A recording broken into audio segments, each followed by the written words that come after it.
Sejam bem-vindos ao canal do Dr. Porto, a mente por trás da Porto Reports.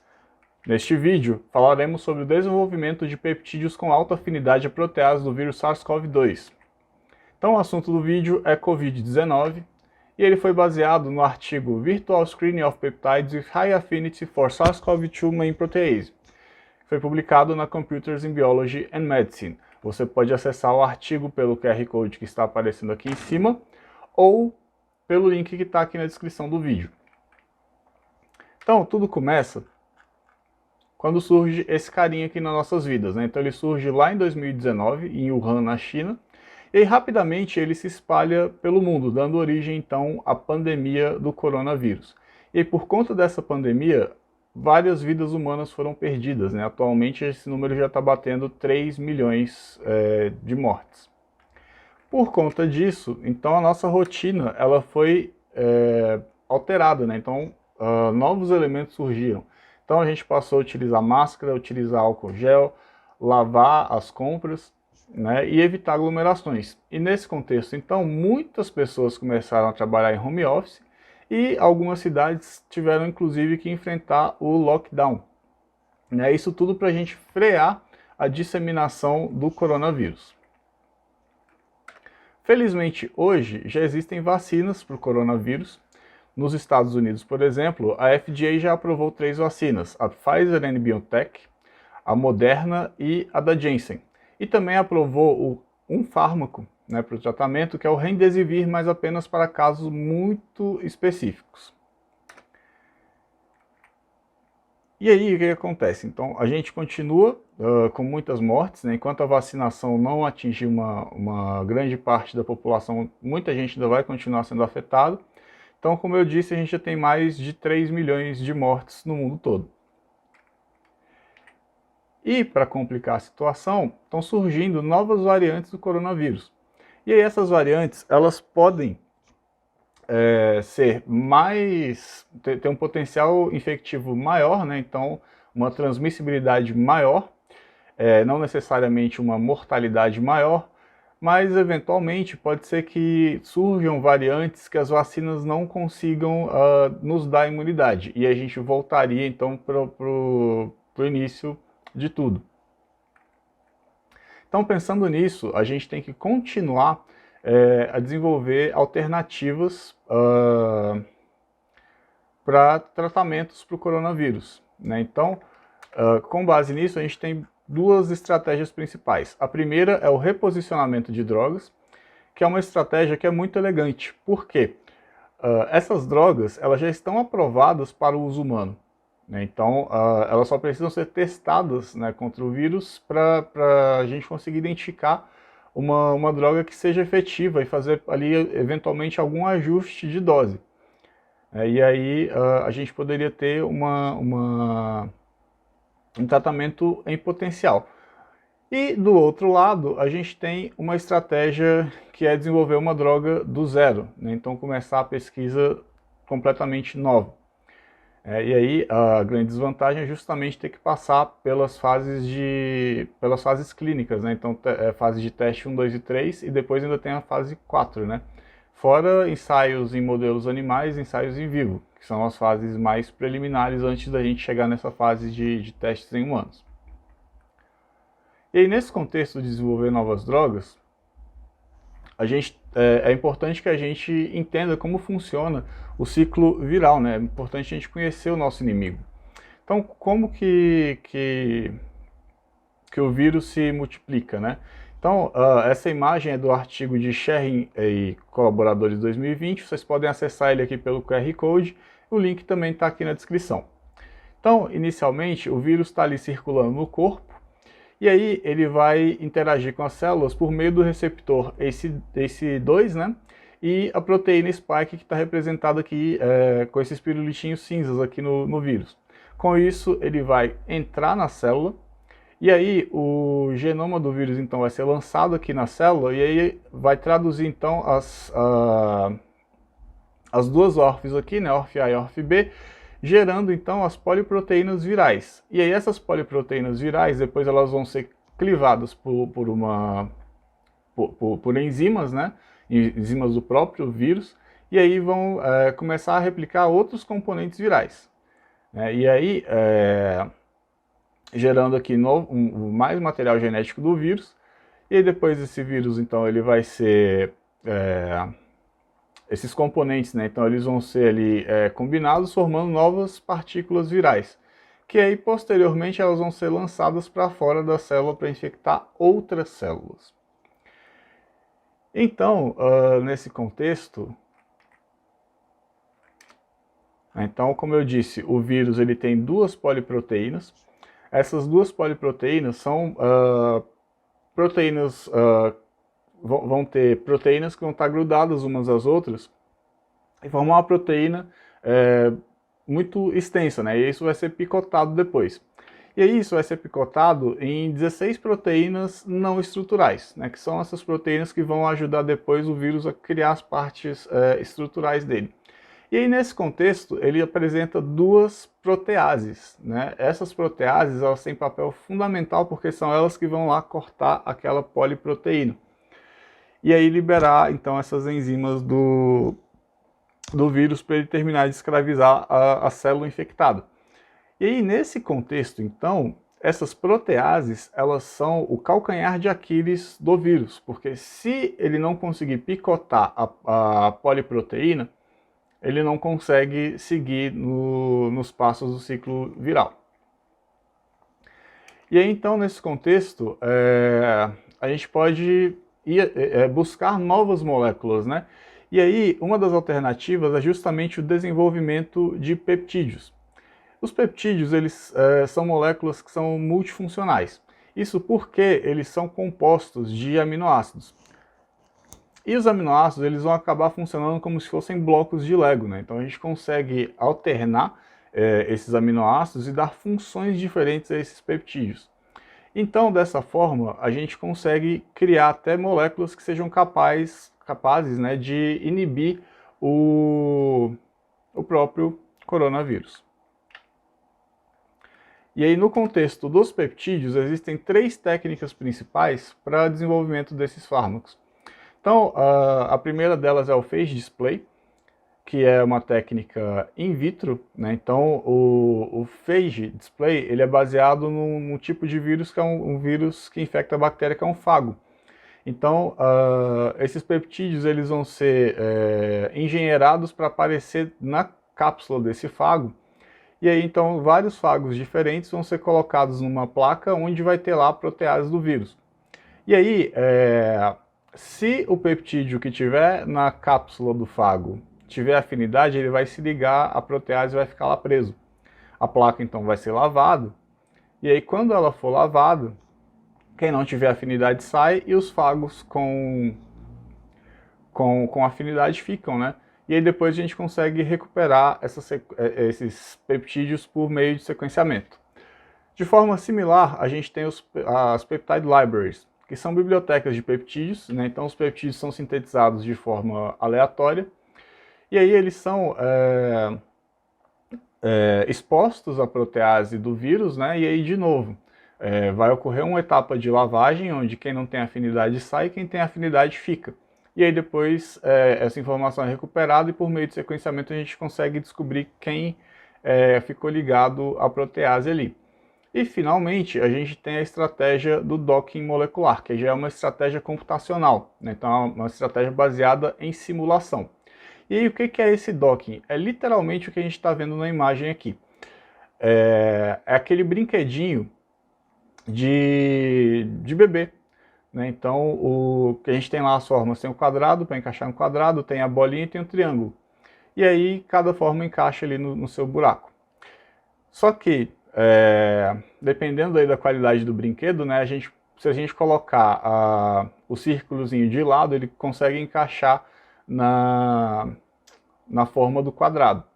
E aí o docking também tem esse viés, né, porque ele força um encaixe e às vezes ele acaba encaixando algo que não deveria ter encaixado naquele lugar. Então existe esse viés, e por isso que o docking é literalmente aquele brinquedinho. E ele é a principal estratégia computacional hoje para identificar essas moléculas, tanto se a gente for fazer reposicionamento, quanto se a gente for fazer a criação de novas moléculas, né? Nesse caso aqui dos peptídeos. Então, dessa forma, o objetivo do trabalho foi o quê?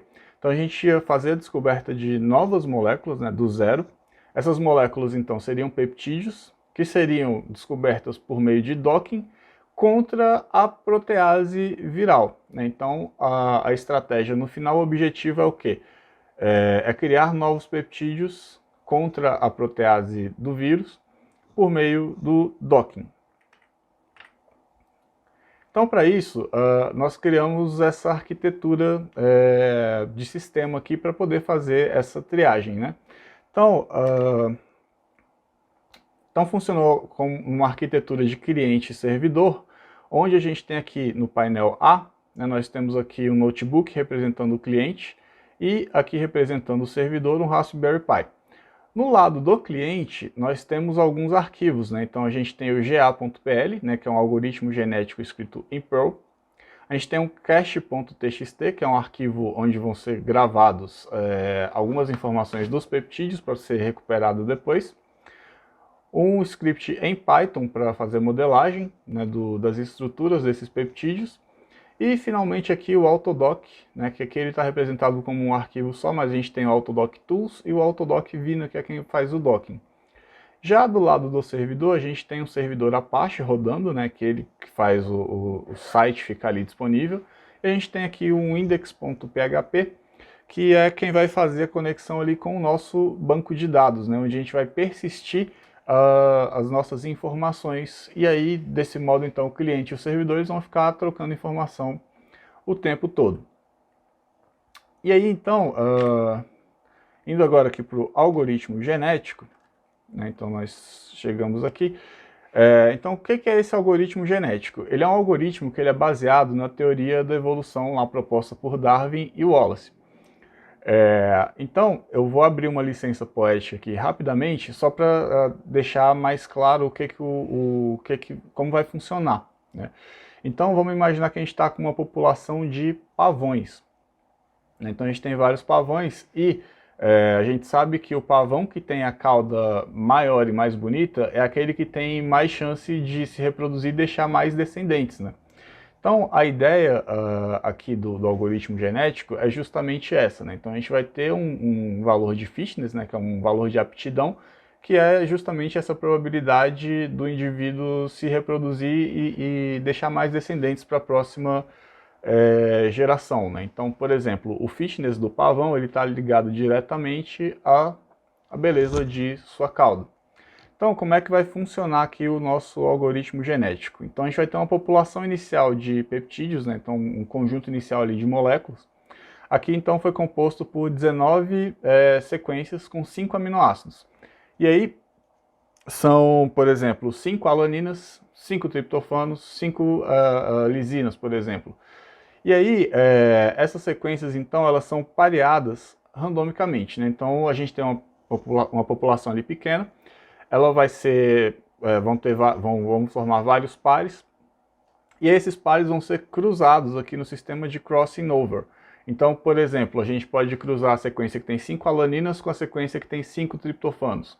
E aí gerar uma sequência com alanina, alanina, triptofano, triptofano, triptofano, e uma outra sequência que tem triptofano, triptofano, alanina, alanina, alanina. Então, isso a gente vai fazer com várias sequências, gerando uma nova lista. E aí, então, lembra que eu falei do fitness, né? Então, a gente vai ranquear essas sequências aí de acordo com o fitness, e aí, com base nesse ranking, a gente vai fazer uma seleção. Então, a gente vai descartar as sequências com piores resultados, né? Então, vocês imaginem que a gente tem vários pavões, né? Então, vou ter pavões com a cauda muito bonita e alguns pavões com a cauda nem tão bonita assim. Esses com a cauda nem tão bonita assim, eles têm uma chance menor, então eles vão ser excluídos do processo de seleção. E aí, após essa seleção, a gente vai ter então uma nova população aqui. E agora, a partir de agora, essa população ela vai ser pareada, mas vai ser pareada com base no seu valor de fitness, né? Com base na sua aptidão ali. E aí a gente utiliza um modelo de roleta. E aí a gente pode lembrar do programa do Silvio Santos, né, o Roda Roda Jequiti, onde cada valor ali tenha o mesmo tamanho, né? Então, por exemplo, o R$ 1.000 ele tem o mesmo tamanho da parcelinha ali de 100, só que como a gente tem mais parcelinhas de 100 ali, né, então, por exemplo, vamos supor que a gente tem três fileirinhas ali com 100 e uma com 1.000. Então a nossa chance de cair no 100 é muito maior do que cair no 1.000. Então a ideia da roleta é justamente essa. Então quem tem fitness maior vai ter uma chance maior de ser selecionado.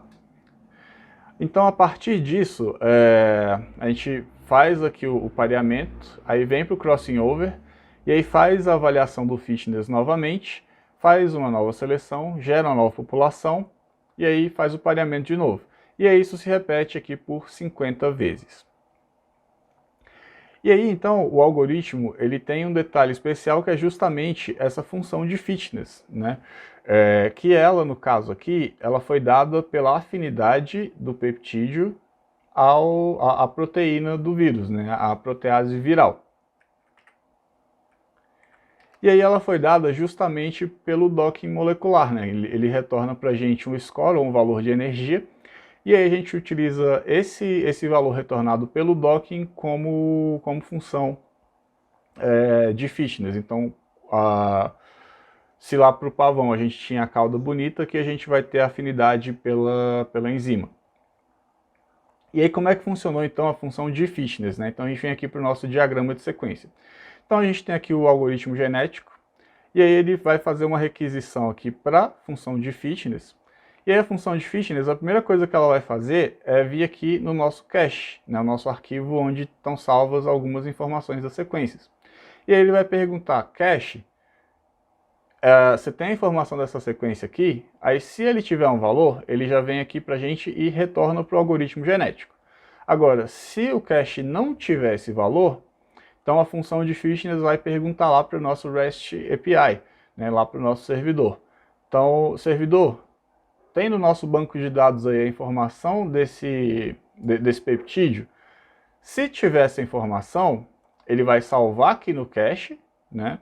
E aí, depois que ele salva no cache, ele continua aqui e volta o valor para o algoritmo genético. Agora, também pode ser que não tenha lá no servidor, né? E aí, se não tem no servidor, ele vai precisar o quê? Calcular essa informação. Então, ele vai requisitar aqui para o docking, né? E aí o docking, então, vai gerar a estrutura, vai fazer o processo todo e vai retornar o score. Esse score, então, é retornado aqui para a função de fitness, que vai, primeiro, salvar no servidor, né? Pelo meio da REST API. E aí, essa REST API vai mandar uma mensagem de volta falando que foi salvo. Depois, a função vai salvar aqui no cache e aí finalmente retorna aqui para o algoritmo genético. Bom, aí vocês devem estar se perguntando, mas por que tem dois lugares para salvar, né? Tem o cache e tem o REST API. Bom, o que acontece? Como a gente está utilizando o servidor, ele dá uma vantagem muito grande para a gente, que a gente pode ter vários clientes independentes rodando. Então vocês imaginam que eu tivesse dois computadores rodando, cada um com seu cache diferente. A ideia do cache é ótima porque uma consulta no cache ela é muito mais rápida do que a gente fazer uma requisição pelo REST API ou fazer o próprio docking, né? O docking é o último caso porque ele leva aí muito mais tempo, né, do que uma requisição ali no arquivo ou uma requisição HTTP. E aí nesse contexto, se eu tenho dois computadores diferentes, então o cache que vai ter em um não é o mesmo cache que vai ter no outro. E aí, nesse contexto, então eu centralizo todas as minhas informações no meu servidor. Então eu consigo utilizar mais de um computador. Nesse caso, como o meu computador ele tem 8 processadores, eu conseguia rodar 8 clientes diferentes. E aí eu ainda utilizava também o próprio Raspberry Pi com mais 3 clientes independentes. E aí, dessa forma, a gente conseguiu, então, agilizar bastante o processo de triagem, né? E aí, então, o que acontece aqui na sequência? Aqui no nosso primeiro painel, né, então a gente tem aqui o valor de fitness em função das iterações do algoritmo. E a gente tem aqui 4 curvas, né? Então, em amarelo, a gente tem o conjunto completo, com todos os aminoácidos, né? No caso, todos não, só 19, porque a prolina teve um pequeno problema lá, estava dando um bug na hora de fazer a modelagem automática, então ela foi removida. E, então a gente tem o conjunto completo, onde a gente tem a média da melhor sequência nas várias populações que a gente simulou, e também tem a média das populações nas várias outras simulações, né? E aqui, em verde e laranja, nós temos um conjunto só com aminoácidos alifáticos. Isso porque, no conjunto completo, eu percebi que esses resíduos aromáticos, eles populam muito rápido a população, né? Então, as sequências ficam cheias de resíduos aromáticos, e aí isso acaba subindo muito o score. Então, será que se a gente tirasse esses aromáticos ia funcionar? E aí o que a gente pode ver aqui é o seguinte: com os aromáticos a gente consegue realmente fazer subir rapidamente aqui, tanto na população quanto no melhor indivíduo. Enquanto quando a gente tem só o alifático, o melhor indivíduo ele é praticamente aqui uma linha paralela, que é o eixo X, né? Quase uma linha reta aqui. E a população ela cresce, mas ela cresce bem lentamente e depois ela já estabiliza, né? Então não tem uma evolução muito grande. E aí quando a gente vem aqui para o segundo painel, né, na letra B, a gente tem então uma curva de rarefação. O que é essa curva de rarefação? Ela é um conceito da ecologia onde a gente tenta descobrir o número, se a gente conseguiu identificar o número máximo de espécies que tem em uma determinada região, dado determinado número de pontos, né? Então aqui, conforme a gente vai adicionando simulações, a gente vai aumentando o número de sequências descobertas.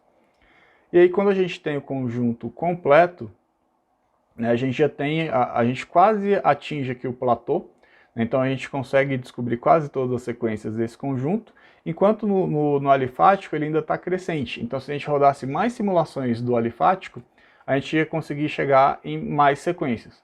Porém, como o fitness fica baixo, então não valia a pena fazer mais simulações com o conjunto alifático.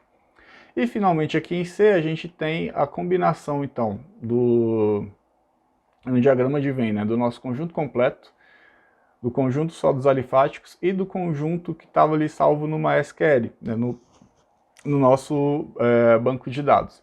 Então, o que acontece aqui? Por que tem sequências que são exclusivas do MySQL? Então, eventualmente, poderia haver algum pico de energia, né, e aí parte das simulações seriam perdidas, mas elas estariam ali salvas no banco de dados. E aí, reparem aqui no seguinte, né, das sequências do nosso conjunto completo, a gente tem aqui cerca de, aliás, tem mais de 16 mil, só aqui no conjunto completo, né? E no conjunto do alifático a gente tem quase o dobro, né? A gente tem 28 mil sequências. Então isso corrobora o que a gente vê aqui, né? Então no conjunto alifático a gente acaba tendo uma diversidade muito maior de sequências. E aí somando essas sequências todas aqui de peptídeos, né? Então a gente teve um total de mais de 70 mil peptídeos testados contra essa protease viral, né, por meio dessa simulação computacional. E aí tem um detalhe interessante aqui, né? Então, como a protease viral ela é do tipo quimotripsina, né, então ela cliva justamente aminoácidos hidrofóbicos, né, que são justamente esses aminoácidos aromáticos. Então, por isso que o nosso conjunto completo ele acaba ficando com menos sequências e um fitness muito maior comparado com o conjunto alifático aqui. E aí, então, a gente tinha 70 mil sequências para analisar, né? Então, obviamente, não dá para a gente fazer uma análise caso a caso, né, com 70 mil sequências. Então, foi feita uma análise de cluster, selecionando só sequências que tivessem uma afinidade altíssima, né? Então, a partir de menos 9,1 quilocalorias por mol. E aí foram separados então em 3 clusters por propriedades fisicoquímicas, né? Então a gente tem a propriedade da hidrofobicidade, a da instabilidade e a da flexibilidade. Então, formados os 3 clusters, a gente escolheu a melhor sequência de cada cluster para a gente seguir com as análises, né? Então, a primeira análise que a gente fez então, foi o Amino Acid Scanning, que basicamente consiste de pegar a sequência e trocar um aminoácido por vez. E aí o que acontece aqui? Então, quanto mais pro preto, né, maior a afinidade contra a protease, né, do vírus. E aí a gente percebe o que, né? De novo, a questão dos aminoácidos aromáticos, né? Então a gente pode perceber aqui no nosso primeiro caso aqui em A, que é o nosso conjunto alifático, que ao adicionar aminoácidos aromáticos à sequência, a gente tem um aumento na afinidade da proteína. E aí, opa, foi antes da hora. E aí quando a gente troca esse aminoácido aromático por outros aminoácidos, a gente perde muito da afinidade, como a gente pode observar aqui. Né? Nesse caso, tirando esse triptofano, muitas vezes a gente perde a afinidade à enzima. E aí, o que acontece então? A partir desses heatmaps, né, então a gente consegue saber quais são os resíduos que podem ser trocados que vão aumentar a afinidade. Então, a primeira coisa que foi tentada foi pegar o melhor resíduo de cada posição e fazer um novo peptídeo, mas isso não resultou num peptídeo melhor. Então, a solução foi o que? Então, pegar simplesmente desses peptídeos todos que foram gerados aqui no heatmap, aqueles que tivessem uma alteração que aumentasse, né? Então, aqui no nosso grupo do alifático, primeiro houve uma substituição aqui, então, de uma asparagina por uma histidina. No conjunto da estabilidade, né, então saiu uma tirosina para entrar uma histidina. No conjunto da flexibilidade saiu uma tirosina para entrar outra histidina aqui. E finalmente no conjunto da hidrofobicidade saiu o último triptofano para entrar aqui então uma arginina aqui. Então a partir disso foi com essas sequências que a gente deu foi com esses peptídeos que a gente deu sequência ao trabalho.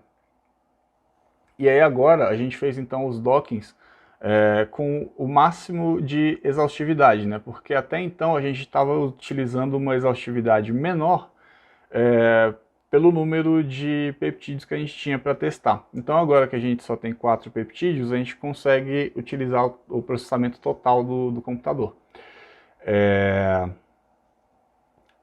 E aí, isso por quê, né? Por que a gente não utilizou o processamento máximo antes? Por uma questão de tempo mesmo, né? Porque imagina os 70 milhões fazendo um docking que demora muito mais tempo, né? Então a gente ainda estaria, talvez acabaria a pandemia e o computador ainda estaria rodando esse tanto de docking. Então agora, com menos sequências, a gente consegue fazer uma análise com o máximo de exaustividade. Então a primeira coisa que a gente tem aqui aqui são os dockings contra a protease do vírus, né, o MPRO, do SARS-CoV-2. Primeira coisa que a gente vê é que o nosso peptídeo do grupo alifático, ele não se saiu tão bem quanto os do grupo hidrofóbico. Né? Então os do grupo hidrofóbico eles tiveram muito mais afinidade do que o alifático. E aqui no SARS-CoV-2 a gente ainda tem esse outro docking aqui, que é o do 11A, que é o inibidor que já vem na estrutura da própria proteína, né? A proteína foi cristalizada com esse inibidor. E aí o que acontece? Então essa primeira análise mostra que os nossos peptídeos eles têm uma afinidade maior do que o inibidor que já estava descrito na literatura. Então, pelo menos nesse experimento em sílico, ele tem um potencial melhor do que o inibidor que já é conhecido. Aí, ok. Então, ótimo, a gente tem algo com potencial aqui. Porém, como o alvo é uma protease e nós, humanos, também temos as nossas próprias proteases, a gente precisa verificar se esses peptídeos não vão atrapalhar as nossas proteases, né? Então a gente precisa ver se esses peptídeos são seguros para a gente. Então, eu vou começar aqui pela tripsina humana.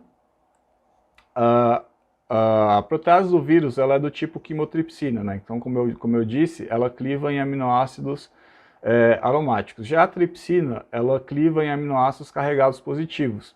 Então, era esperado que a gente tivesse uma menor afinidade à tripsina mesmo.